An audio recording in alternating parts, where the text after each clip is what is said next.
Thank you all for attending. You're at the Global Transportation panel. And we, here at ARPA-E, the summit is very much about the global energy problem, facing up to that. And in many ways, the global energy problem is one of transportation, both how we will fuel the transportation going forward, how we will change it.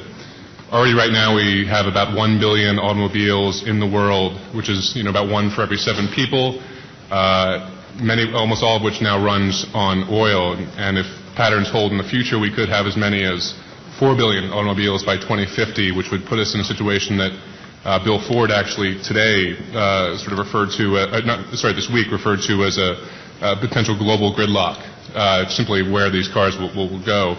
And that's not even thinking about the economic impact of all the oil that we required by those automobiles if we don't change how they drive, or for that matter, certainly the environmental disaster that could occur with all the carbon that would be released by those cars. So it's clear that we need to make these changes for the long term, but anyone who's paying attention now to the news and to the presidential campaign knows that there's a very short-term signal that needs to be answered right now, which is the price of gas, which you will be hearing about more, and that's just one more sign, I think, that we need to diversify where we get the energy that we drive our cars from, and also I think we need to change how we get around. So it won't just be about the single-person automobile, but there will be other design systems, other ways to get around, as long as we hold true to that idea that transportation is out there to provide freedom, to provide mobility to the world. So the question really here for the panel is, what blend of transport options and advanced technology, and that includes fuel, design, everything really that falls under that, what share of that can fulfill the transport demand that we'll need in the future in a sustainable way? We have an excellent panel to talk about that. On my right, we have Larry Burns, who is a professor of engineering practice at the University of Michigan. He's also the director of the program on sustainable mobility at Columbia University in New York. From 1998 to 2009, he was GM's corporate vice president of research and development and sustainable planning, really the person who was in charge of thinking about the future of the automobile. And next to him, we have Michael Ramage, who's the former executive vice president at Mobile Research and Development Company, and before that he was the Chief Technology Officer at Mobil Oil, and he's also a member of the ARPA-E Brain Trust. And lastly, we have John Viera, who is the Global Director for Sustainability and Vehicle Environmental Matters at Ford. We'll start with Larry, and then we'll go for a couple other presentations before we sort of take questions both among the panel and from the audience as well. Thanks very much.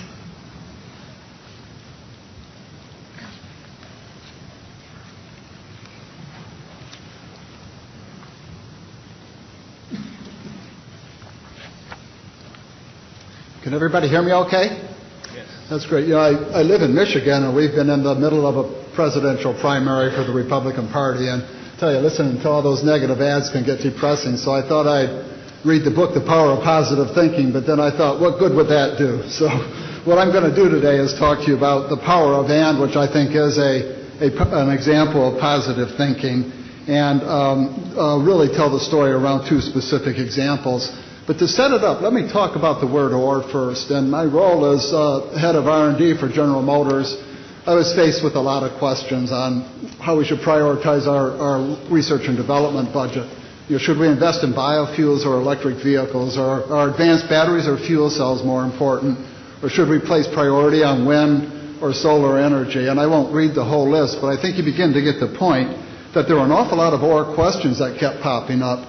And from where I sat, this tended to result in a lot of friction because people would dig their heels in. I think this morning we heard it indicated as it would converge on a tie and no one would win. And there was a lot of waste, and it would tend to slow the progress. So that got me thinking about this word and although our panel today is thinking globally about transportation, really what I'm doing is thinking holistically about transportation. And the power of and is really the sustainable energy and mobility future that results from thinking and acting holistically with a common understanding and a collective will. Now, I think there's 3 kinds of people in the world, those who can count and those who can't. And with that in mind, I'm going to give you 2 examples. One related to natural gas for road transportation. And then the second one is a really compelling example of and, where you put driverless vehicles a coordination system for all of those vehicles. I call that the mobility internet. Vehicles designed with a specific purpose in mind, and shared vehicles, and illustrate the transformational benefits of putting all those things together. Now, if you look at the automobile, and you were to, say, an archaeologist, and you dug one up with a 1900 vintage, and you dug one up with a 2000s vintage, you'd say these things have the same DNA. That's the case. When Carl Benz drove the first car out of the barn, it was mechanically driven with a combustion engine, using oil-based fuel with mechanical and hydraulic controls, operated by a person, kind of as a standalone machine and a general-purpose machine. And for 125 years, we've worked hard to improve that. And as a result of the freedom that it provided for us to go where we want to, with the people we want to travel with, carrying the goods we want to travel, and the broad capability, we end up with these billion vehicles that Bryan made reference to. Just as a point of reference, if you park these end to end and wrap them around the planet, they'll go around about 100 times. So you get a picture of what a billion looks like. Imagine what 4 billion looks like. And that really brings us to the challenge. Is this sustainable? Is it sustainable in terms of safety, energy, congestion, parking, environment, infrastructure, equality, and even in the near term, the high price of gases? In fact, my wife asked me to take her somewhere expensive this summer, so I think I'll take her to a gas station. That might be a nice trip. My conclusion from all of this is the automobile, as we've known it for the last 125 years, that roadway transportation system is unsustainable without transformational change. Yes, we can continue to evolve it, and yes, we can make it incrementally better. But given the scale of what's going on here, we have to do something transformational. And the good news is there is a transformational opportunity surfacing, combined with what we've had in the past. When you take electrical drive, electric motors, diverse energy sources, electronic and digital controls, self-driving or driverless vehicles, connected and coordinated mobility systems, and vehicles designed with a specific purpose in mind rather than general purpose, we really, truly have an opportunity to do something transformational. And this is the power of and. Each of these individually will have incremental benefits, but when you put them all together and really rethink the whole system, hopefully I'll illustrate today that we're going to be able to move around and interact economically and socially in dramatically better, more efficient, and sustainable ways. Let's start with the power of and in the context of vehicle propulsion. A lot of debate, and I've been around this subject for quite a while. I've been through 3 presidential administrations, from the PNGV program focused on hybrids to Freedom Car focused on hydrogen fuel cells to now what we're doing with batteries and plug-ins, and they all seem to be framed as or questions. My conclusion through my own work and many others is it really is an and. It's a continuum from internal combustion engine vehicles that are 100% mechanically driven to battery electric and fuel cell electric vehicles that are 100% electrically driven, with mechanically driven cars having electrical assist like hybrids, and electrically driven cars having mechanical assist like extended range electric vehicles like the Volt. All of this is important. It's all going to play out in different forms in future mobility systems. And so to sit around debating that one's better than the other, trying to pick that winner, I think is a bit premature and a bit presumptuous that we know how to do that. The power of and also plays out with energy diversity.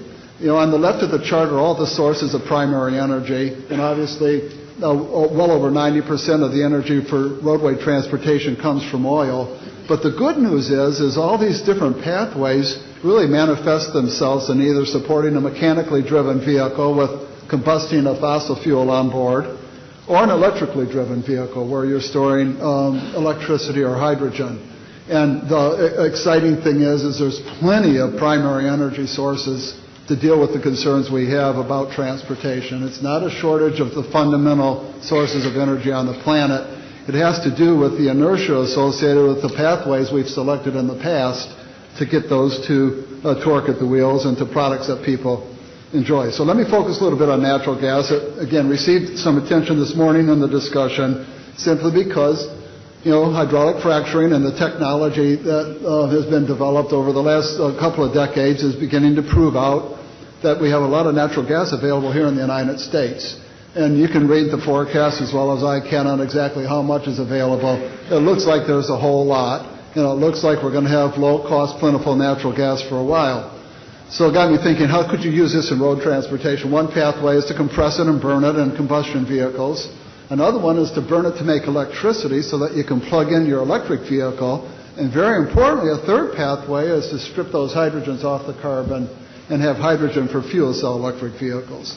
And when you look at this from a well-to-wheel perspective, again, a lot of different well-to-wheel studies out there. This is one that I happen to take based on the work of Argonne and the GREET model. It suggests that if we burn it, we get little efficiency and CO2 advantages over burning gasoline as compared to making it into hydrogen or electricity, where we'll get about twice as many miles or half as much CO2.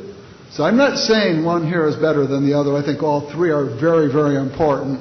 But I am saying when we look out into the future, if we get myopic and excited about just compressing and burning, I think we're going to use this up at twice as fast as we should, and it might not be the most sustainable thing we could do.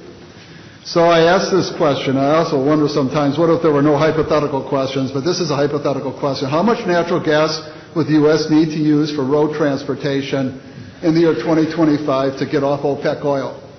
Again, this morning's discussions did a great job explaining why that's an important objective. And when you run the numbers, it turns out about 22% more than we're using today in the United States for all purposes, if you compress it and burn it, and about 12% more if you turn it into electricity or hydrogen for electric vehicles. And to put those numbers in perspective, the amount of growth from 2009 to 2011 in dry natural gas production in the U.S. was 11%. Certainly suggests that if all this natural gas is out there, we have plenty of natural gas to get off of OPEC oil, which seems like a pretty prudent thing to be considering doing. So why aren't we getting on with it? What are the issues? When you ask the next question, how many vehicles using natural gas would we need in 2025 to get off OPEC oil? What you realize is that the real issue here is the inertia of the installed base. The answer here is you need 80 million vehicles, and that's out of about 240 million vehicles today, which I assume would grow to about 300 million by this time frame. That's about 30% of the fleet in 2025, but 40% of the cumulative new car production from 2013 to 2025. So if we're going to do this, if we're going to take advantage of this natural gas and get off of OPEC oil, we better get moving with these alternative vehicles. And by the way, these numbers are based off the EIA forecast, comprehending CAFE improvements, comprehending mixes of biofuels and everything. To put this in perspective, CARB's new ZEV mandate is targeting 15% of new production by 2025, and right now there's 13 million natural gas vehicles worldwide today. So yes, there's plenty of natural gas, and yes, we can use it in the roadway transportation sector. And I don't think it would drive up the cost of natural gas dramatically by doing that.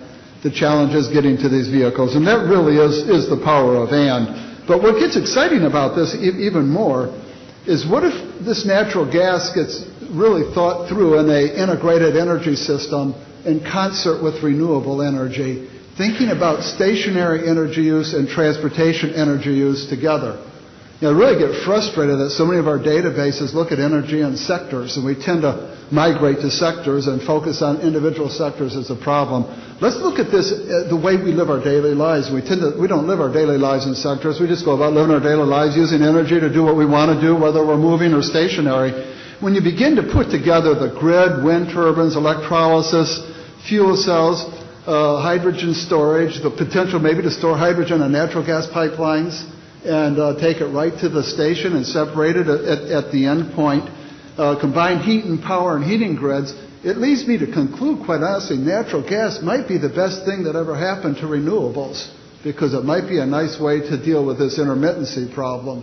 So rather than being threatened by natural gas, if you're really into wind or solar, start thinking about how it might make things better. So let me tell you what I'm recommending as a result of this first example. I think we need to further position the U.S. to be able to get off OPEC oil through the power of and. It's the plentiful, low-cost domestic natural gas for road transportation. Let's compress it and use it. Just like Fred mentioned this morning, Hey, let's get some of it into electricity by getting some of these old coal-burning plants closed down and get the cleaner gas in play. And let's get, once and for all, a hydrogen infrastructure at a modest scale so that as GM and Toyota and Honda and Hyundai and Daimler and other auto companies bring their fuel cell vehicles online here, 2014 to 16, there's a place for consumers to get their hydrogen. Let's enable these diverse pathways. Let's develop the integrated energy systems. And very, very importantly, let's focus on how to learn fast and efficiently.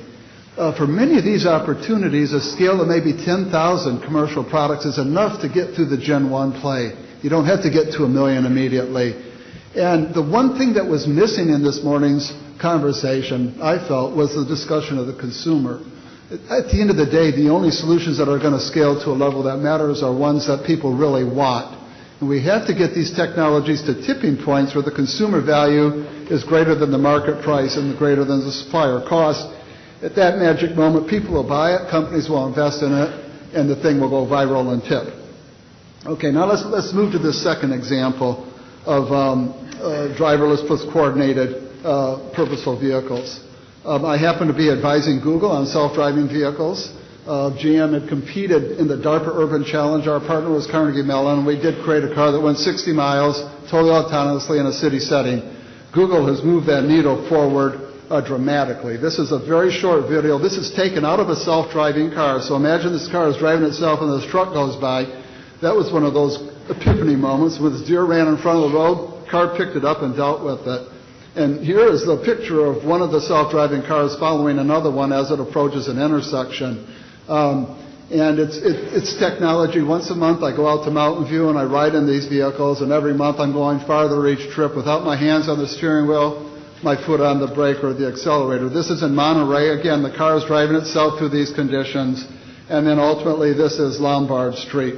The point is, what Google figured out is in California, you had to have somebody in the driver's seat. The law didn't say you had to touch the steering wheel, brake, or accelerator. So they're out learning on real roads in California, and this stuff is real, and it's compelling.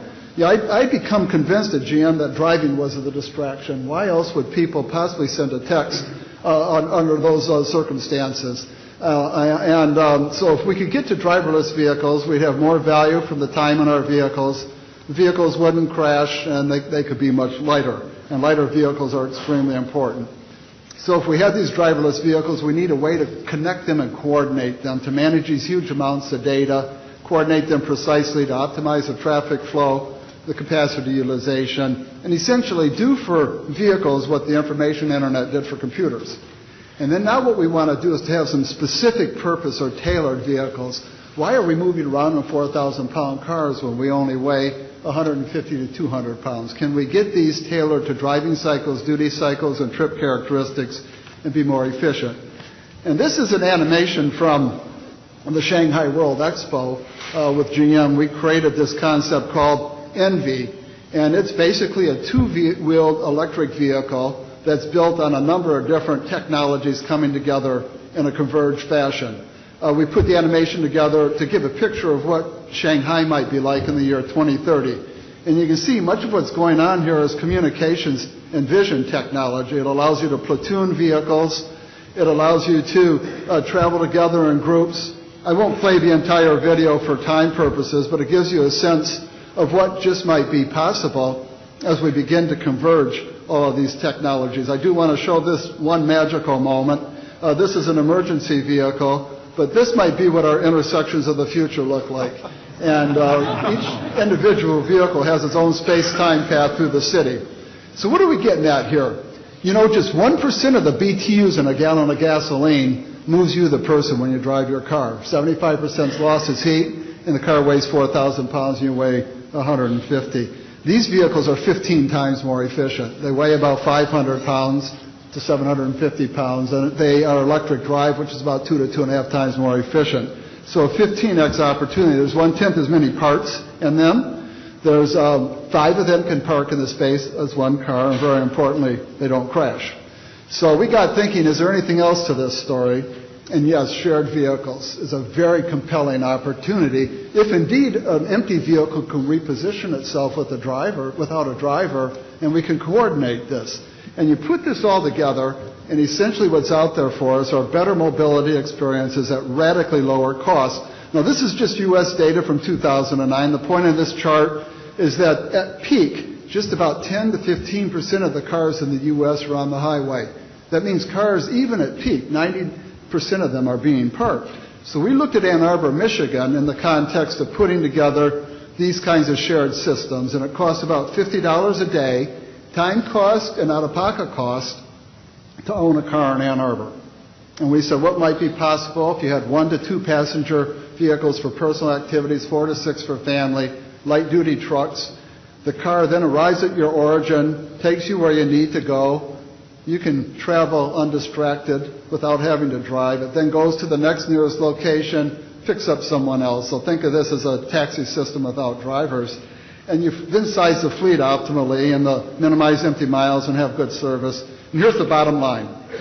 That $50 goes to $25 if the car could drive itself. You get your hour to 90 minutes a day back. It goes to $7 because these vehicles will be utilized about 70 to 80% of the time versus your car being parked 90% of the time. And it goes to $2 when you can get the efficiency of purposefully designed vehicles with electric drive. That's a 25x. Now, will it play out this way? I don't know. But quite frankly, shame on us given these opportunities if we can't solve these systems that we're concerned with and these issues that we're concerned with. So the recommendation is to position the U.S. to be a world leader in self-driving and driverless vehicles. DARPA did a great job in helping us get that kicked off with their urban challenge. Get this mobility internet up and running, and then enable fast and efficient learning off of these 4 enabling technologies. So to conclude, the energy challenge really isn't due to a lack of resources or knowledge. There's plenty of raw energy and plenty of technology out there. It's a challenge due to the lack of integrated systems, and there's enormous inertia on these installed bases, and the leadership tends to be driven by vested interests. So we've got to get past that. If we can combine this abundant fossil and renewable energy with this broad portfolio of promising technology, get these integrated systems developed and tested, we're going to excite consumers, which is essential. We're going to reward investors, which is essential, and we're going to enable sustainable development. And that's what the power of AND is. It's the key to realizing this secure future. It results from thinking and acting holistically. It requires innovative system designs, proactive risk management, and strong leadership. And the bottom line is it's going to give us better mobility at radically lower cost. I'm an engineer by nature. You know, they sometimes say a pessimist sees the glass as half full and half empty, and an optimist sees the glass as half full. I see the glass being twice as big as it needs to be, and I think we have a chance to really get on with this. Thank you very much. I'm very happy to be here today. I'm very happy to be on the stage with Larry and John. And I must tell you how impressed I am by this summit and what ARPA-E is doing. I've always been impressed with the DOE, but I think the ARPA-E activity in the last several years have brought so much energy to add to energy or to DOE. I'm just very impressed, and I'm happy to be here with all the showcase things. Today, I'm going to discuss opportunities and challenges to reduce U.S. oil and CO2. I'm going to actually show opportunities, and I'm going to discuss challenges, because they're very specific. These slides and this, it's really to set up a panel discussion later, so on main challenges. But I think what's really important here is to actually look at the potential to handle these societal problems in a time scale, and then what are the challenges to getting there. This work is based more or less on 3 studies by the National Research Council. 2 of them I chaired that were done in 2008 to 2010. And these studies really looked at a portfolio of technologies and technology status, and what I'm going to really focus on here is really the opportunities for CO2 and oil reduction.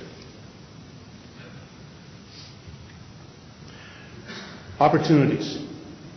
What I'm going to show in a couple of slides are something that I would call the best case, and I would describe this. This sort of sets as good as it was when Congress asked us to do this. DOE funded these studies. One of the cases they asked us, how good could this possibly be? What could be the CO2 reductions? What could be the oil reductions between now and 2050? And I'll tell you how we did this.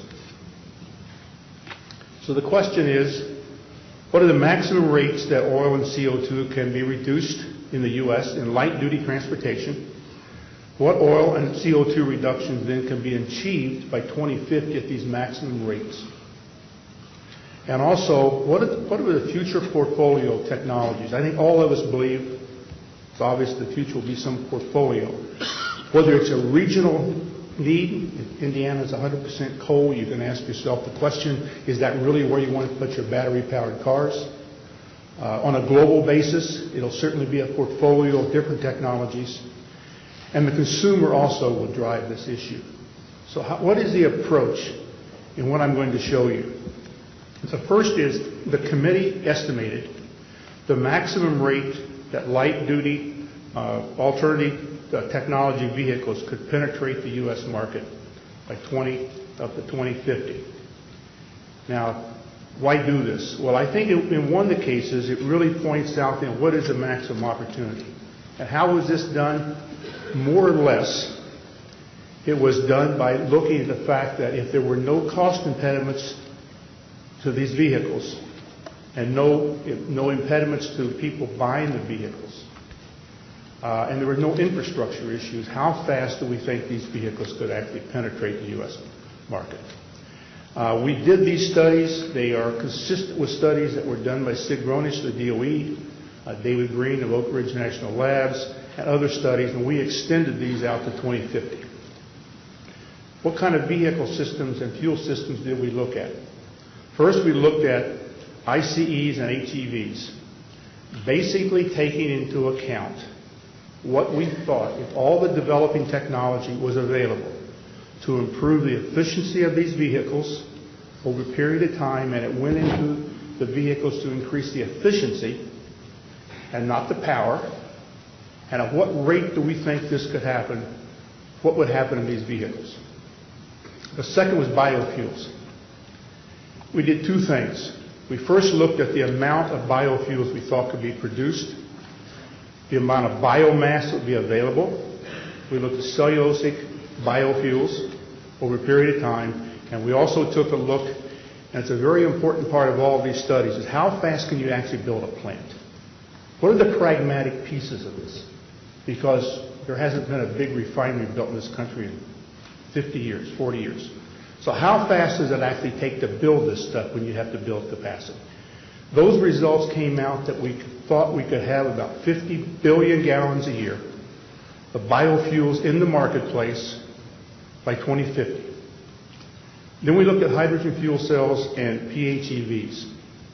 For hydrogen fuel cells, we assumed that the DOE cost parameters for the fuel cells themselves would be met by 2015. We also assumed that we would use compressed hydrogen on board because of the issues of solid storage technology. And we assumed that the hydrogen infrastructure was a mix of distributed natural gas at the filling station with no CCS and hydrogen generation with central plants with CCS. And for plug-in hybrids, we assumed that the DOE cost targets were met in 2020, and that there was a green grid that was developed, which was basically the grid that was developed by NRDC in around 2008 or so. Based on all of this and models, then we based projections on the penetration rate and how that would actually translate to CO2 savings in the market. On top of this, we also calculated something else, and I'll discuss this later in the challenges. We calculated the amount of subsidies that would be required to get the vehicles into the marketplace in this best case, and how long it would take until you would actually have cost competitiveness. Out of this, we ended up looking in, and what I'm going to show you in the next two slides are portfolios of technology, first for oil and then CO2, between now and 2050, and what that would actually look like. So these are the portfolio of fuel savings. This is gasoline use, and you'll see what is on here on the pink line. Basically, it shows what happens if you have highly efficient conventional vehicles and HEVs using technology that is on the shelf or it could be developed, and it went into the marketplace at the kind of rates I was talking about before, and they refueled with the maximum amount of biofuels that was available at the time. And you can see, just by taking the technology that is on the shelf, this is engine efficiency technologies, such as supercharging, it's transmission, it's lightweighting, and the other things, a lot of things that DOE has been working on with the auto industry. You can get a tremendous reduction in U.S. oil use, almost 50%, just by implementing this and having programs that bring them into the market. It flattens out because over a period of time, these types of technologies will level out. The next one is PHEV 10, the 10-mile, the kind of vehicle that Toyota is bringing into the market. And it has advantages, but they're not great over the conventional vehicles. Oh, one other thing I need to tell you is that on the efficiency vehicles, 85% of those vehicles in the marketplace in 2050 would be HEVs. Then we have the plug-in hybrid 40s, and you can see at that time we're getting most of the oil out of the marketplace, and then finally the hydrogen vehicles in the end. Obviously, if this was a BEV instead of PHEV 40, the line would be on top of this. The most important thing about this slide are 2 points. The first, what can actually be done, probably with developing technology without having major infrastructure changes. And other is how long it actually takes to have these changes take place in the market. One of the things Bill Gates said this morning, and it's true, that capital changes in this industry are such that it takes a long time. Now, if we just briefly look at the CO2 savings, they have the same shape, but they're not nearly as great. And I want you to remember on this slide, if you look at this, you still get a large savings of CO2 from the efficiency and biofuels.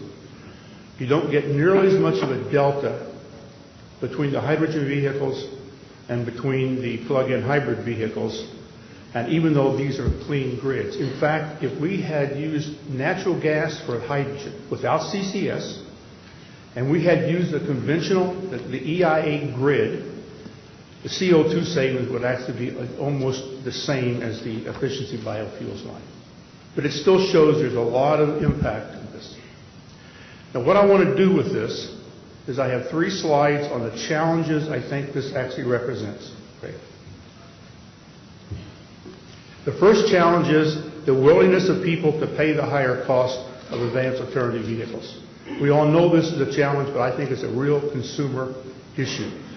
And for them to appreciate the benefits of long-term fuel savings. I think it's one of the reasons why the issues of the slow penetration rate of conventional hybrids into this market has been as slow as it has. The second is the uncertainty around the transportation system of 2050. Obviously, it's very hard for any of us to know what that system is going to look like. And it's really important to manage the transition and make sure all options are on the table, and to resist picking winners and losers. The third thing is the challenge is to utilizing approaches that recognize commodity prices, particularly the price of oil, will vary widely. All this conversation today about the price of oil when the Middle East is hyping up, the price of oil will be back down, it'll be back up. These programs have to be targeted in a way that they can actually move around this and handle the other benefits of these technologies other than just bouncing off of oil price. And recognizing that the most probable penetration rate in this is going to be slower than that maximum penetration rate that I showed you. Now let's talk about the challenges in ICEs and biofuels. The first, the new CAFE standards. I think all these studies show that the right focus is on that these CAFE standards can most probably be technically met for the 54.5 mile per gallon CAFE in 2050. There's a challenge in meeting the renewable fuel standard of 16 billion gallons a year of cellulosic ethanol by 2022. I think that we all know that the development of cellulosic conversion technology has probably slowed up, and also the building of, okay. Doesn't mean it should, it's just slower. The technologies are evolving, and it's part of the risk of this. I think of biofuels, the other is growing and harvesting. In my mind, when I look at the whole issue of biofuels, there's a lot of emphasis on the back-end conversion of sugars to drop-in fuels, which technology will be developing. There's a lot of emphasis on how to get the cellulose converted into convertible sugars. But the issues of the land required to do this is where some of the ARPA-E disruptive technology are managed. And this is the question. In growing and harvesting and collection 500 million to 1 billion tons a year of biomass sustainably without CO2 would require to actually increase acreage. 25 to 75 million acres of new land would be required just to grow the fuel crops. That's the land the size of the state of Kansas. It's a massive, massive challenge, and to do this sustainably so you produce without generating CO2. Developing systems that are approach to optimizing farming and biomass integration. What I mean here is this: if you're going to build a plant for converting biomass, and you're going to have somebody actually build that plant, you're going to have to sign a 20-year contract with whoever's growing the biomass. A biomass of the normal size plant we're talking about is about 1 million acres.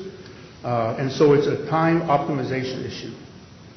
And finally is the implementing commercial demonstrations of conversion processes to actually build hundreds of new conversion plants.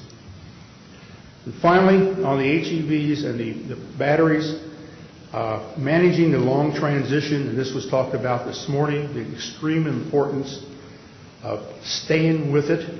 The transitional cost that we did in this best case for the hydrogen took 15 years for hydrogen vehicles to be cost competitive, and it was $40 billion of buy-down cost for it to be to get through the valley of death. There have been significant cost reductions in fuel cells. It shows that sustainable development works over a period of time. Hydrogen storage is still an issue. I know a lot of the automakers are coming out with compressed hydrogen. And building a low-carbon hydrogen fuel infrastructure is very important.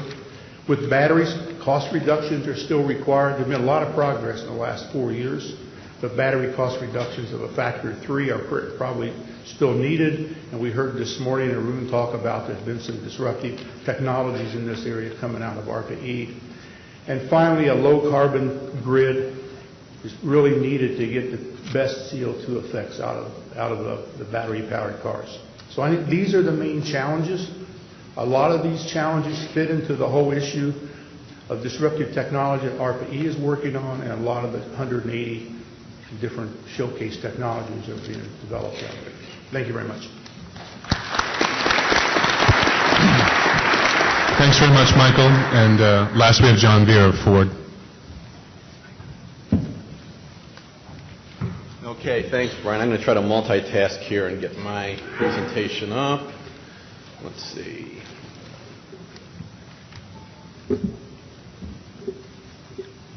I want to make sure I don't bring up my file of the flying cars, so we've got to be careful here. All right, Brian, you better get up here and help me.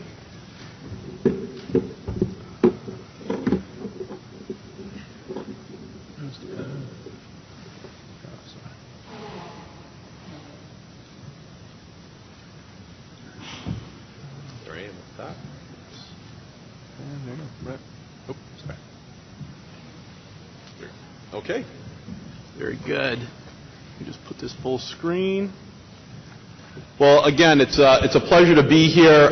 Thanks for coming to this session. I agree with Mike. I think this is a fantastic summit. You know, it's an honor actually following both Larry and Mike. They've been in the industry for a long time. Larry's done great work at General Motors. I knew Larry when I was a young engineer, and the great stuff he was doing at GM. And Mike has done some wonderful things, obviously, at ExxonMobil. I'm not ready to retire yet. I have my AARP card, so it's not too far away. But I'm still working. But they actually have provided some great insights. And I thought what was really interesting, typically with a panel like this, you'll get together on a phone call and then you'll share each other's presentations.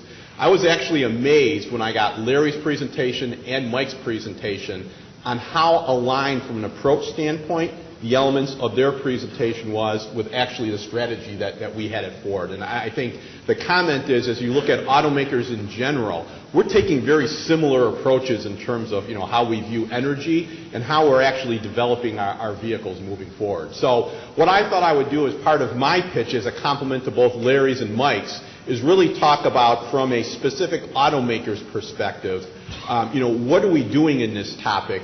And I think what it's going to highlight is kind of the, here and today and scenario that Larry has mentioned.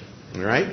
So, as Bryan introduced me as the Global Director of Sustainability, I just thought very quickly I would go from the sustainability space at a high level down to the particular topic. So as we look at sustainability at Ford and most other companies when they define sustainability, right, the three pockets, environmental, economic, and social, I'm just going to focus on the environmental piece. So one of the roles that I have at the company is to develop our long-term environmental strategies globally for our products and our manufacturing facilities. So that's where obviously the CO2 and fuel economy and advanced technology topic comes into play.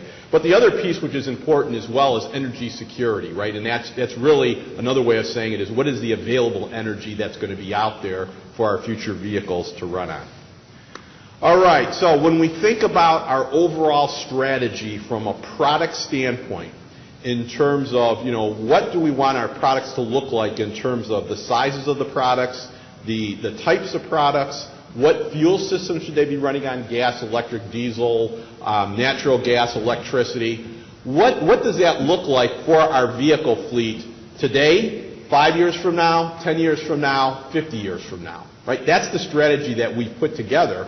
And so the question is, what are the inputs that we look at to develop that strategy for the company? And it really falls into four pockets. Number one, what is the science telling us, right? And I'm going to talk about CO2 and climate stabilization, but the other piece that falls in here is really the available energy that's available.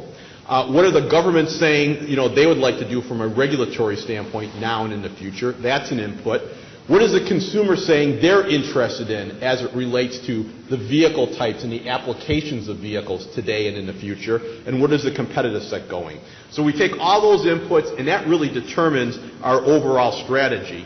I want to start, though, with probably the one defining area that sets up our strategy, and that's climate stabilization. So basically what we've done, actually working with an oil company, is as we look at the 450 parts per million stabilization levels, we're able to work with an oil company to develop an algorithm that basically says if every sector that's contributing to greenhouse gas emissions does their share in terms of greenhouse gas mitigation to get to the stabilization curve, if we then look at the automotive sector's share, transportation share of that greenhouse gas mitigation, we could then determine what would Ford's share be of that mitigation on a percentage basis. And then at any point in time along that curve, I could tell you the Ford fleet should be emitting no more than this level of CO2 today, 5 years from now, 20 years from now, 50 years from now. So that really kind of sets up our strategy, having those targets, and allows us to optimize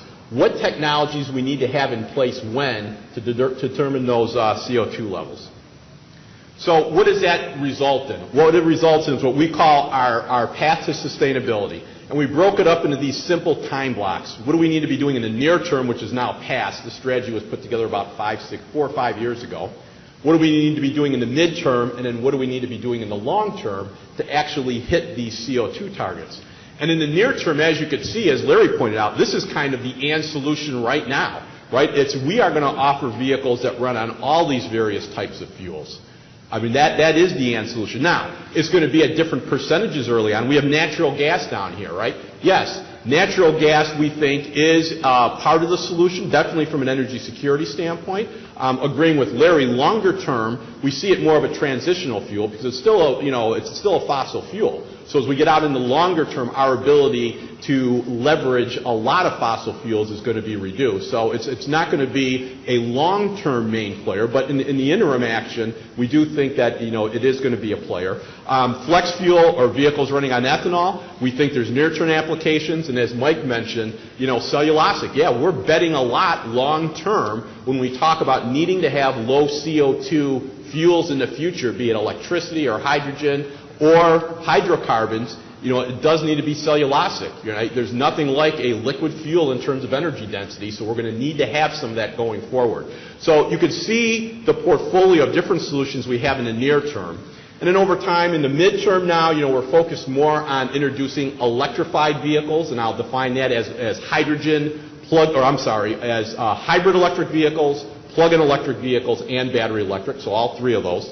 Also in the midterm, what's really critical, and we had Secretary Chu out at Ford in January when he came out for the auto show, and we took them through some of our strategic plans and really focused on all of our powertrain technologies. But the one area that he was really interested in were materials. Because to really deliver our strategy moving forward, we got to take weight out of the vehicle. So it doesn't matter if you have a battery electric vehicle, if you have a hydrogen vehicle, if you have a gasoline vehicle, whatever vehicle Bryan drives, if Bryan runs out of gas in his vehicle, it takes less energy to move that vehicle if the vehicle weighs less. So that's the common denominator that we know from a strategy standpoint we can start working on right now. So we are driving that very hard, and significant weight reductions. Anywhere from 250 to 750 pounds per vehicle. We've got to get that weight out. So that's a big focus. And then in the long term, we'll start seeing, fuel cells, hydrogen-powered vehicles. The other piece, and there's a lot of words on here, don't worry about trying to read them. But as I mentioned, when we talk about our inputs to determine what we want our vehicles to run on in the future, we do need to understand what is the source of energy today and in the long term. And this migration path, just at a very high level, talks about the types of available energy that's out there so that as we design our vehicles on what to run on, we have a good sight on where is that energy source coming from. All right, this is interesting. I mentioned to Larry in my email note to him. I was at a conference that was ourselves, GM, and Toyota, and I think all three of us had a very, very similar looking graphic up here. And this just basically shows that, over time, yes, we're going to migrate from vehicles that run on petroleum to, hydrogen, fuel cell, and battery electric vehicles. But if you look along the bottom, they are going to coexist for quite a while. And, the challenge to us at Ford and at the other automakers is not necessarily saying it has to be, this percentage of battery electric by this point in time. If we're really meeting our CO2 reduction commitments, we should allow the marketplace, as long as we're meeting those commitments, to decide what is the right mix of vehicles, right? But we still need to meet that target. So over time, we're going to see a lot of these fuels coexist, but eventually we're going to be getting out of fossil fuels. All right, so how do we go about doing this? So this is kind of a specific Ford example. There's a lot of different ways to kind of skin the cat in terms of if we're talking about an and solution for utilizing these different fuels, how you want to go about doing it. But the approach we're taking at Ford is what we call the plug-and-play approach, right? So we want to leverage our global platform. So I'm going to give a specific example. Our small car, the Focus is our small car, and that car is sold globally now. We truly have a global vehicle. It's on a global platform. And for those of you who don't know, a platform is like if you were to go out into the parking lot right now and remove the body from your vehicle, you're on a platform, right? So it's like a bodiless vehicle. And then you could put different top hats on that particular platform for different vehicle types. So we have a Focus platform that has like a Focus-looking body. We have van bodies that go on it. But at the end of the day, that platform is common across 2 million vehicles. So the approach that we're taking when we think about all these alternative energy sources and what do we want to provide to customers, we use our global platform to actually allow us to use and offer different technologies in that same platform. So today, if you go to Europe, Focuses are mainly running off, they're diesel engines, right? They mainly run off of diesel. Here in the U.S., they're mainly petrol or gasoline. You go down to Brazil, they're biofuel. We're coming out with we've come out with a battery electric Focus today, and we're going to have an HEV and a PHEV version of that Focus. So all of the fuels, and by the way, in Europe, we have a natural gas Focus that we build in our plant there. So we have all these different advanced technologies and powertrain types that are in one platform. And what that allows us to do, and I think Mike mentioned it, and I think Larry did too, at the end of the day, what's going to drive people to use a certain technology is going to be all about affordability. So what we're attempting to do is, if we run on this global platform, we take advantage of economies of scale, and it allows us to plug and play, the different technologies to actually deliver the and solution. So it's a specific way that we could deliver this and solution that we're using at Ford. So my last slide. All right, moving forward, because I have 30 seconds. Let's see if I can do this in 30 seconds. We're going to when we talk about transportation and CO2 emissions from transportation, we really need to think about an integrated approach, right? So what is the auto industry doing, right? We need to have advanced technology put into the product. We want to educate customers on eco-driving, but it's really focusing on getting that advanced technology ready in our products and making it affordable. Next is the fuel industry, right? And Larry and I have a secret that he said it was okay to share. I don't know if all of you know, but today, every Ford and GM vehicle coming off the assembly line is a zero-emission vehicle. Every single one. You probably didn't know that. The problem that we have is that people want to put fuel in the damn things and drive them around, but the vehicles themselves are zero-emission vehicles. Now, obviously I'm saying that tongue-in-cheek, but my point is we do need to understand what is the fuel going into those vehicles, and we do need to move more toward lower CO2 intensive fuels if in fact we want to deliver those CO2 targets as a transportation industry moving forward. Government plays a big role. So I'm really pleased, my team, I also have direct responsibility for all the advanced regulatory work globally for the company, which means that my team does the specific negotiations with EPA and NHTSA and the administrations around the fuel economy standards. So I think the latest One National program was a great example of everybody working together, and we're going to be doing more of that. So I thought that was fantastic. And then finally, the consumer also has a role. It's our job to educate the consumer, but the bottom line is, the consumers, just in terms of how they drive, have a pretty significant role in terms of reducing the CO2 coming from vehicles as well. And with that, Bryan, I'm going to turn it back to you. Thank you. Thanks very much, John. We have about 35 minutes left, so we'll start. Oh, sorry, I got to display the Q&A slide.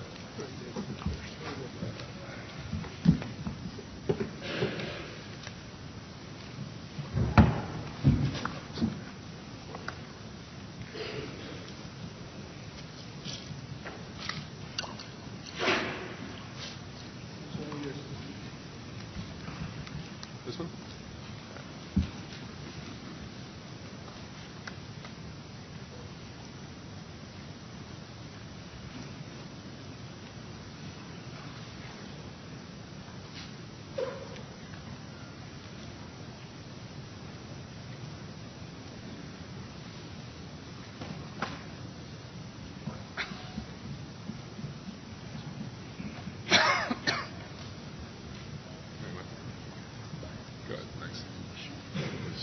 I do not use PowerPoint very often. So we have about 35 minutes left. We're going to go to questions from the audience and from Twitter as well. So as you got the right idea, walk up to the microphone. I just want to ask one quick question to Larry and to John maybe. I was curious about the driverless car. What role do you see for car companies in this? I mean, it's interesting that Google is taking the lead on this. Obviously, it's a software problem to a large extent. But, I would like to know whether it's Ford, whether it's GM, will they play a role in this? Can they? Should they? I'm going to let the guru speak first, and then I'll piggyback on his comments. Well, I think the key is to have consumers who want to have vehicles that will free them up from the task of driving. When they elect to do that, we're going to have laws that make it legal to have cars that drive themselves. So as often is the case with issues that impact our mobility systems, I think we'll see alliances get created, and all of the right players will come together to try to grow the pie. Certainly it'll be competitive inside of that to give consumers the kind of experience inside their vehicle that really, really is magical. But I'll be honest, I think self-driving and driverless vehicle technology will be more profound than any technology I touch in my lifetime. Yeah, and I guess I'd second that. You had mentioned at the beginning, Bryan, that Bill Ford was actually at the Mobile World Congress in Barcelona speaking about future vehicles, and driverless vehicles was one of those elements. I think the real key is someone still needs to be making those vehicles, and as Larry mentioned, it's about alliances, right? I mean, we have alliances right now with Microsoft, a lot of different companies, and I think going forward as we talk about mobility, and mobility being kind of a societal right for folks, how do we provide that mobility right as an industry? And I think you're going to start looking at the combination of skill sets of the traditional auto industry and companies like Google and Microsoft and others to deliver that. Great. All right. If you can identify yourself, please, before we ask the question. I'm Srinivas Karamella from Georgia Tech. This is for all of you. The topic of this panel is thinking globally about transportation, and it seems like each one of you discussed more specifically what kind of personal car should I build. How come things like metro, buses, mass transit integrated with personal vehicles didn't figure into this equation? Are the auto companies thinking in terms of moving towards that as part of the portfolio? After all, this is a sort of a blue sky type of venue, and on the one hand, in the other room, we talked about throwing sulfates into the atmosphere to reduce, global warming and things like that, and this seems to be a fairly minor switch to add to the mix. The professor was talking about the future intersections with these driverless vehicles. If you go to India in any small, medium, or large town, that happens every day with driven vehicles. So, with large density countries being inundated with these cars, is that the right solution? Because, especially in India and China, people are able to afford these vehicles, but there's no space, there's no roads. Shouldn't you be moving at least to a mix of personal and mass transit options? Let me just comment. You picked up on something important. We actually, in a pre-call, decided that we would tend to focus our comments on roadway transportation today, so we maybe should have said that at the beginning. That's not to suggest other forms of transportation are not important, and certainly the work we're doing with the mobility internet, the coordination systems, the seamless connection between all the modes will be really critical to the future. But the panel had this bias, I think, by design. Yeah.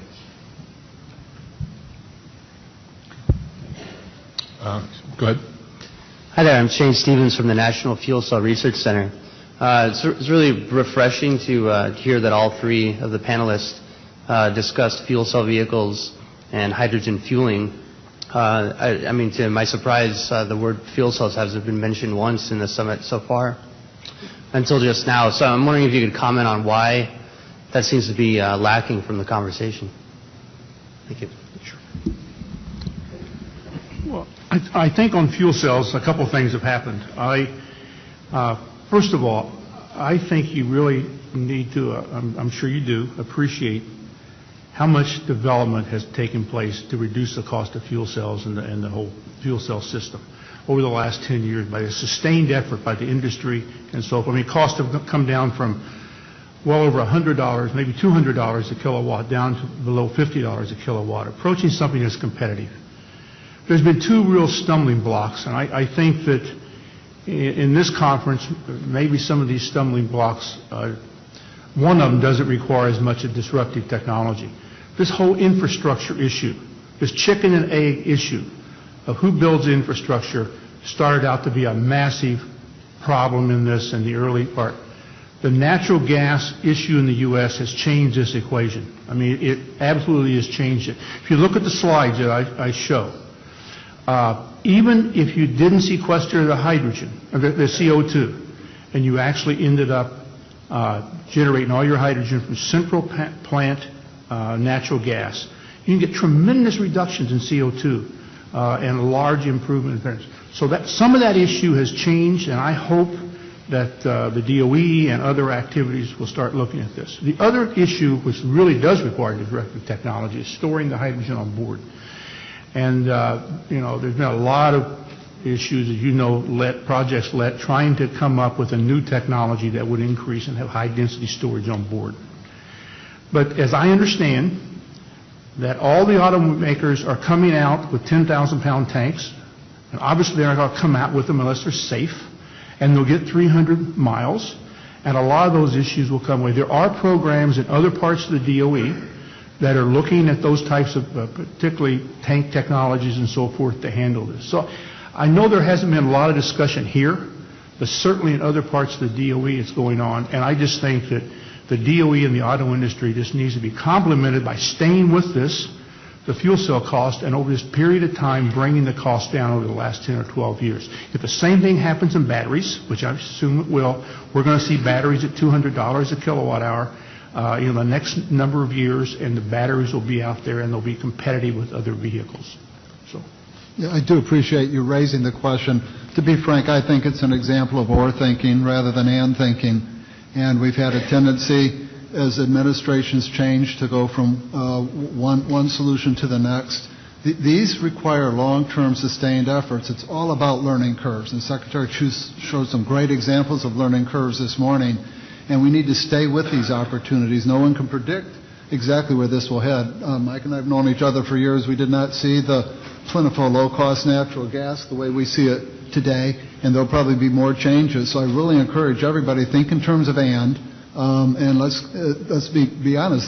Battery electric vehicles and fuel cell electric vehicles have one thing in common. They're electric vehicles. They need motors, power electronics, and everything else. And if I could change one thing in my own personal rhetoric of my career, I probably would never have uttered the word fuel cell. I would have just said a hydrogen battery and gotten on with it, because that's really all that it is. It's a energy storage and electricity generation system on board the vehicle. So let's hang with all of this.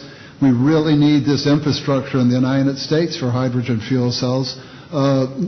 Germany, the UK, Korea, Japan are all showing some great leadership there, and we're going to have to pick up the game if we want to be in the mix when the auto companies come with their cars in 2014. Hi there, Daniel Harrington from Duke University. This is for people kind of in the automotive industry, so Ford and GM. You guys might be able to respond to this, but you mentioned lightweight materials. I wanted you guys to elaborate a little bit on that in terms of what that looks like for the next 20 to 50 years, how aluminum and carbon fiber plays a role, and maybe particularly for this audience, what sort of innovations in that field you're looking for specific to automotive. Yeah, I'll take a shot at that. Well, I think it's when we talk about lightweighting, right, there's going to be kind of a migration like there's migrations with fuels. There's the steel industry continues to impress us, with some of the high-strength steels and some of the things they're doing in that space. So, again, I would say if I could kind of steal Larry's term, it's not an or solution. I think it is and. I think there's more that can be done on the steel side. You are going to see a lot more movement to aluminums and magnesiums, right? Those are on the horizon as we talk about the 54.5 mile per gallon fuel economy requirement that Mike mentioned. Lightweighting and moving, to the aluminums and magnesiums, I think are going to be much bigger players. And then when you look at the carbon fiber, it's still a ways away, I think, right, just from a cost standpoint, because again, it still does come down to affordability, so you got to get that cost equation right. But probably the one area that we need the most help on, and it's actually something that we discussed with Secretary Chu when he was at Ford, was that there's a lot of great research being done on advanced materials like carbon fibers and others. And we're going to see, a lot of good work and breakthroughs there. What the real key is going to be is, how do you manufacture, how do you commercialize those advanced materials, right? We need breakthroughs on the manufacturing side and on the commercialization side, the business side as well. And that's an area I think that we could always use some assistance. Materials is a real great example of the competitive dynamics associated with innovation. My numbers are a little bit dated 3 or 4 years ago. I asked what percent of the steel alloys on modern automobiles existed 10 years ago. And it turns out half of the alloys that were on the car had been created in the last 10 years. And I said, where did all the innovation come from in the world's second oldest profession? It's phenomenal. And it led me to conclude the most important role aluminum is playing in the auto industry is not the aluminum on the car. It's what it's done to drive the competitiveness of the steel industry from an innovation standpoint. And we saw that this morning. The most important thing happening right now with electric vehicles is what it's doing to internal combustion engines and the amount of improvement we're seeing in these engines. So none of this reaches steady state. It's a constant competitive dynamic, and it's really quite exciting, actually, to see how this plays out. Yeah, good. Robert Anisfeld from the local Hydrocarbon Research Institute at USC. In the spirit of have the panel considered using methanol as a liquid fuel instead of compressed natural gas? With the advent of so much natural gas in the United States, why not use a liquid fuel that the infrastructural investment needed to implement it is far less, far lower? Certainly, I've been involved in looking at methanol in the past. And certainly the whole issue of the vast amount of natural gas that's now available, and methanol becomes a big issue. Also, though, I think when you look at not only methanol, you have to look at the other products that natural gas can be converted into, the size of plants that can be built.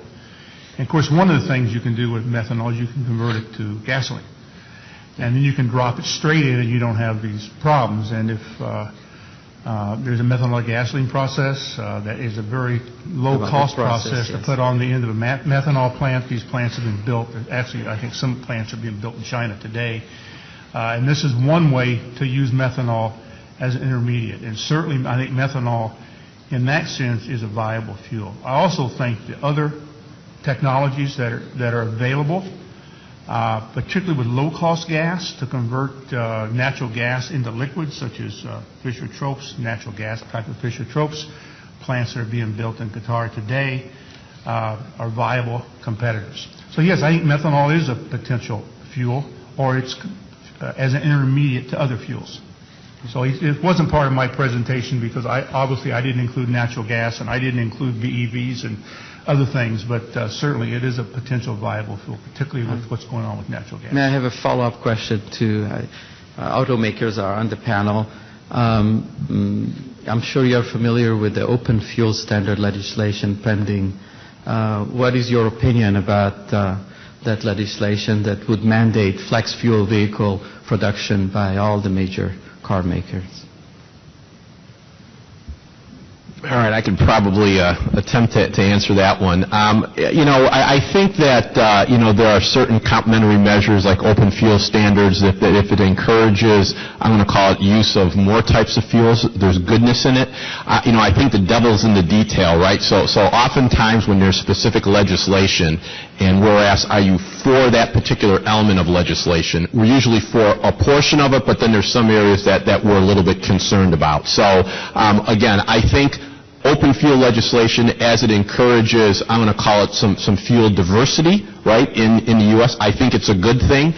When it comes time to dictating specifically maybe what those fuels are in too much of a detailed fashion, I think we run into trouble. But as a principle, more diversity of using the fuels available or the energy available in the U.S., we think is a positive. Thank you. Yes, Alex Baudet from Center for Energy Policy and Technology in London. My question is about charging infrastructure. Particularly the Japanese, I think, see DC quick chargers, 50 kilowatt range, as being key enablers of electric vehicles. Not necessarily in large numbers, but located in strategic locations. I was wondering what members of the panel thought personally, and also what their respective organizations, what their policies were towards introduction of quick chargers in the United States. I can take it too. Sure. Yeah, it's a good question, and I get that question often with regard to electric vehicles. I think that quick charging will have a role. From a convenience standpoint, I think there's some goodness around quick charging. I would say in the U.S., from the early data that we have and looking at data, I know that GM has pulled and Nissan have pulled with their Volt and Leap. The majority of customers that we see are really charging their vehicles at home, and we see the second place they're going to charge it is at work, right? So quick charging, I think, is going to be nice. It's going to be convenient, but I don't think it's going to be a requirement because of where we see people really charging their battery electric vehicles and plug-in vehicles right now. it's also an example of keeping your eye on the continuous improvement of the technology. I'm not saying the video I showed from the Shanghai World Expo will play out exactly as that suggests, but that class of vehicle has a 3 to 4 kilowatt hour battery in it. The Volt has a 16 kilowatt hour battery. The Leaf has a 24, to get a sense of it. Now you take what Mike mentioned about the trajectory of batteries, and not only are their costs coming down, but their energy densities are going up.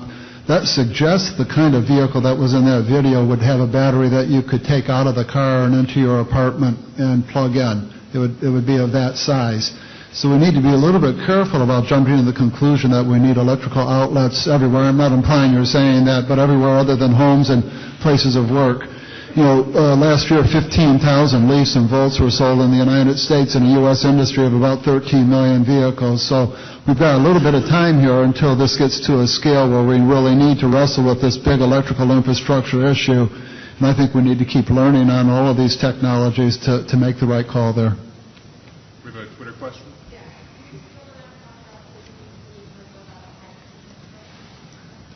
Sorry. The question was to add on to that, to what you would need to build out a hydrogen infrastructure. One possible way to build out a hydrogen infrastructure is actually to build distributed natural gas plants, small natural gas reformers at filling stations. DOE's done a lot of work on this, where you could actually build them, and you can get natural gas, certainly at these oil prices, competitive, hydrogen competitive with these small distributed reformers. It literally could take you through a transition period, and I'm big on transition periods. I'm big on trying to understand the cost penalty, the death of valley during those transition periods. And one thing that does, it helps you build it out over a period of time. And you could also do it in certain areas, and so the infrastructure would be built. And then when you got to a certain point, after that, you could start building central station. And I think that if you actually got to the place where the vehicles were competitive and the fuel was competitive, and you got, say, 5 to 10 million hydrogen fuel vehicles into the marketplace, then the free market system will capitalize new hydrogen plants, whatever the best technology is, whether it's gasification of biomass or whether it's large central natural gas plants, and the free enterprise system will take over and generate that hydrogen. So the key is to get through the transition, which if you heard me give this talk in other venues, all my talk is on the transition, because getting through this transition and getting to the place of cost competitiveness so the free market takes over totally and does this is very important. So you can do distributed natural gas. If you really want to talk about renewable hydrogen, which is obviously free, you don't know how that's going to develop. Electrolysis of water, there's other things.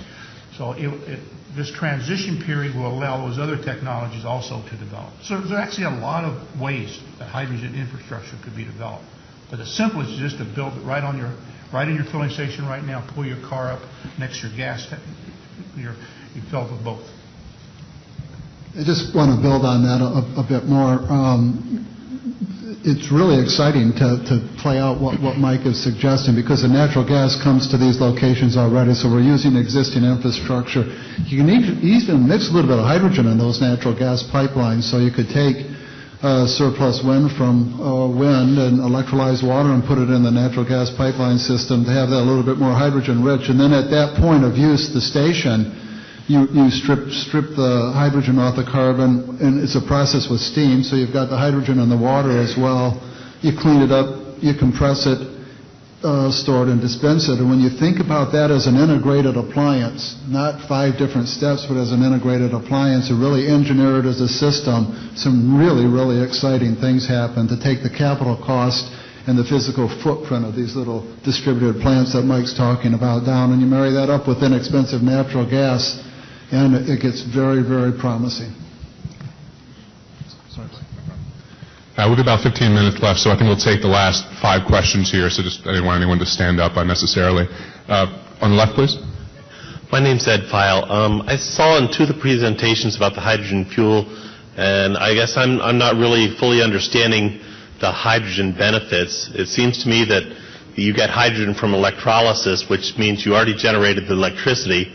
or you get it from reforming natural gas, which still gives you the CO2. So what is the specific benefit that you get from stepping over the electric into the hydrogen fuel cell type car? Is that just energy storage? Is that the benefit?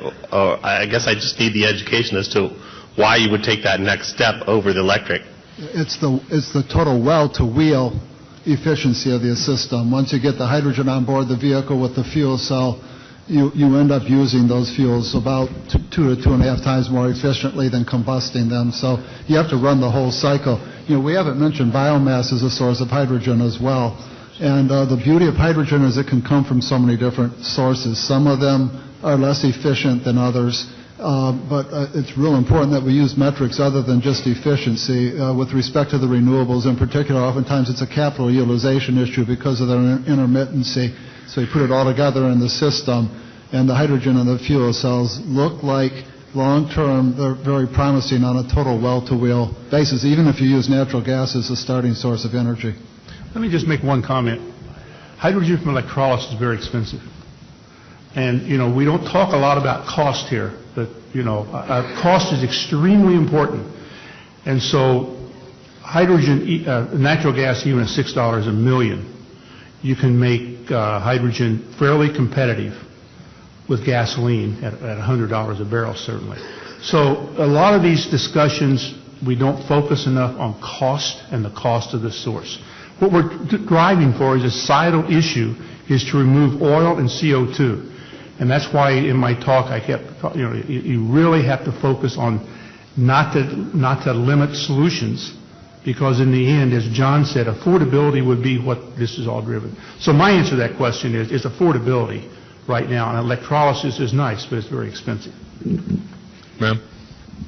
I'm Kirsten Hagforst from Duke University Fuqua School of Business and the Nicholas School of the Environment. I'm curious about the natural gas vehicle, specifically with Ford, why you've chosen to market it in Europe first, and when you potentially see that coming to market here, and what kind of partnerships you see opportunities for in terms of fueling stations and production. Yeah, good question.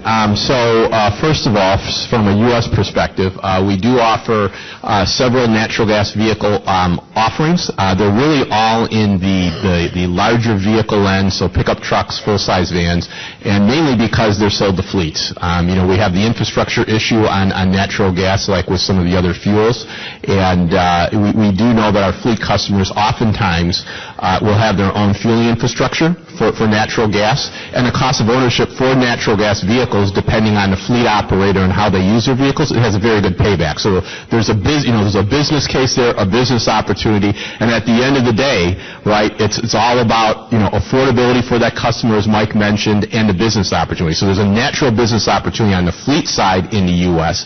because there's not a significant infrastructure by any means for your everyday customer. We know that penetration on the personal use side would be more challenging.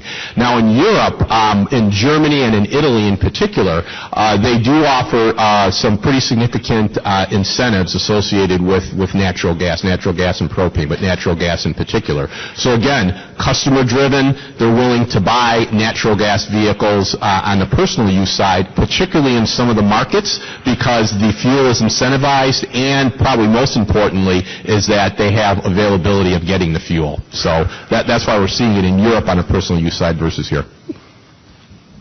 Just one important detail on fueling infrastructure.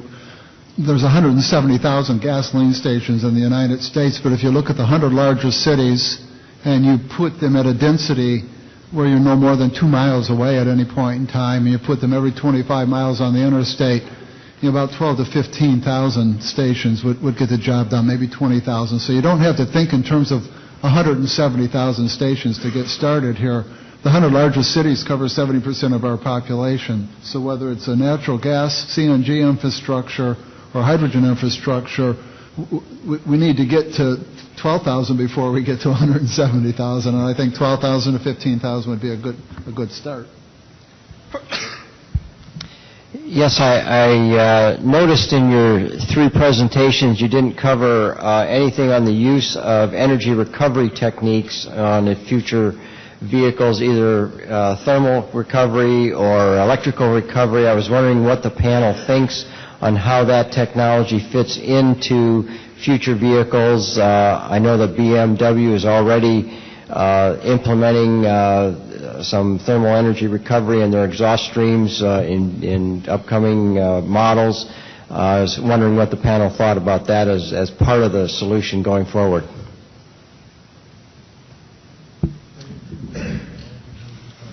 Thermal recovery?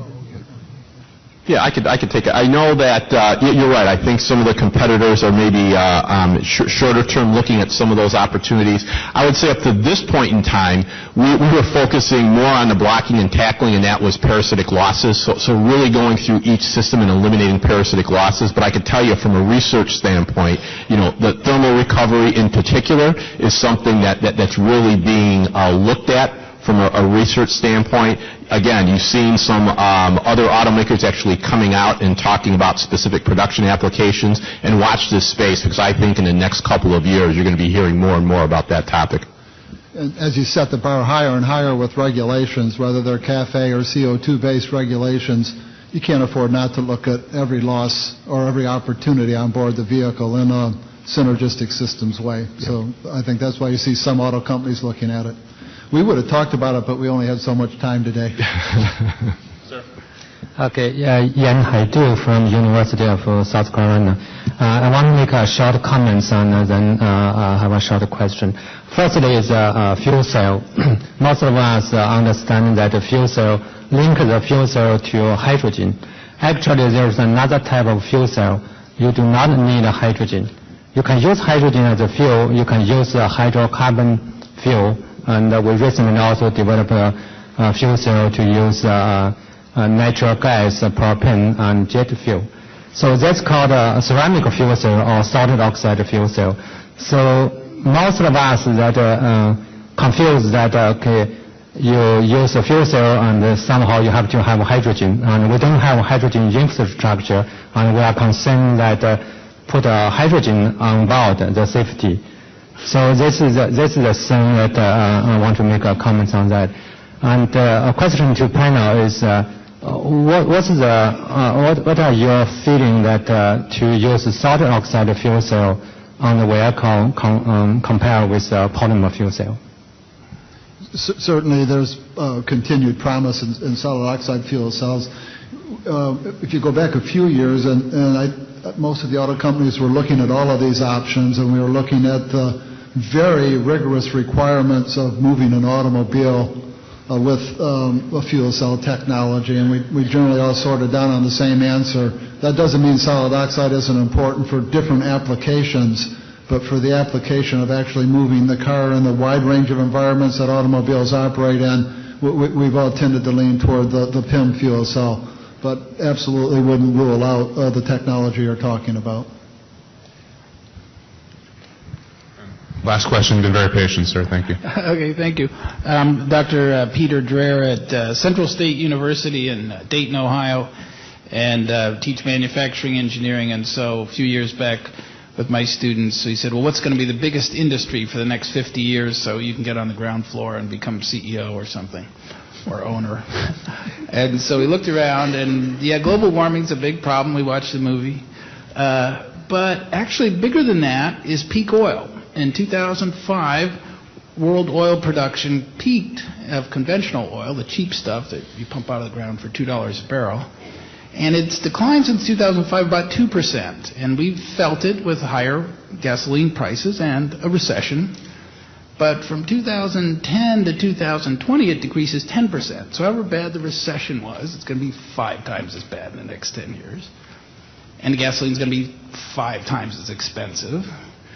And the only thing that's going to save us is electric cars. And even today in Dayton, Ohio, it's 2 cents a mile for, we get 5 miles per kilowatt hour, and it's only 10 cents a kilowatt hour, and that's most of the country. And gasoline, 20 miles per gallon, it's about 10 times that much, because, $4 a gallon comes out to about 20 cents a mile. Okay?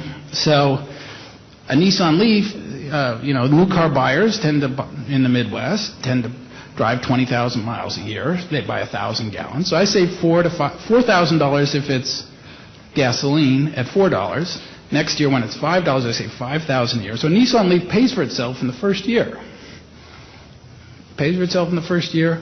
And 5 years from now, when I can't sell that brand new Cadillac for gasoline at $10 a gallon, I can sell a Nissan Leaf probably for more than I paid for it. So the question is, the last big transition was 100 years ago. Studebaker had 90% worldwide market share in wagons. I think there's going to be another revolution where a lot of companies go out of business. Who do you think is the next bankruptcy in the auto industry?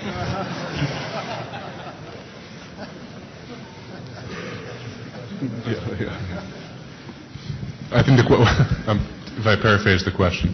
For somebody who doesn't believe in peak oil, I can't answer that question. Well, actually, that is one. Well, you've answered your part of the question, I guess, in that case. Larry, you talked in your discussion basically that we seem to have an abundance of energy, maybe coming in a variety of forms.